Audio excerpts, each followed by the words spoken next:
नमस्कार, जय मल्हार।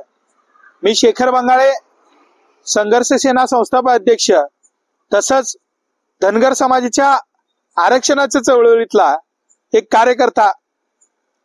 कालच एक बातमी आली एका प्रसार माध्यमांमध्ये, संघर्ष योद्धा मराठा आंदोलक जरांगे पाटील यांनी प्रसार माध्यमांना बोलताना असं म्हणलं की फडणवीसांनी, मुख्यमंत्री फडणवीसांनी धनगर समाजाच्या गांडीत लाकडं घातली। जरांगेजी, मी तुम्हाला या व्हिडिओच्या माध्यमातून सांगतो की फडणवीसांनी 2014 साली शब्द दिला होता की आमची सत्ता आल्यानंतर एसटीचं आरक्षण पहिल्या कॅबिनेटमध्ये आम्ही लागू करू, परंतु अद्याप कुठल्याही प्रकारची हालचाल ही सरकारच्या माध्यमातून केली जात नाही।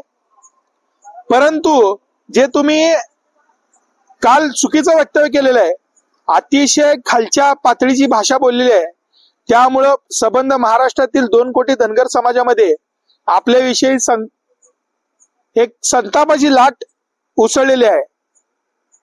त्यामुळं समाजाची तीव्र स्वरूपात माफी मागावी, अन्यथा येणाऱ्या काळामध्ये आपल्या निषेध ठिकठिकाणी व्यक्त केला जाईल। आणि त्याचबरोबर आपल्याला सांगतो, आमच्या धनगराचा इतिहास जो आहे तो पुण्यश्लोक अहिल्यादेवी होळकर असतील, यशवंतराव होळकर असतील, त्याचबरोबर सुभेदार मल्हार होळकर यांचं रक्त आमच्या धनगराच्या नसानसामध्ये वाहत आहे आणि आमच्या धनगराच्या गांडीत लाकडं घालावं एवढं कोणीही मोठं नाही।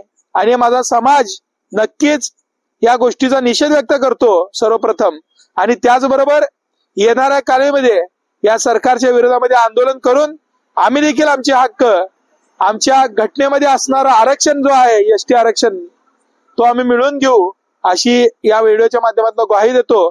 आणि लवकरात लवकर माझ्या धनगर समाजाची माफी मागावी एवढं या व्हिडिओच्या माध्यमातून आपणास सांगतो। जय हिंद, जय मल्हार।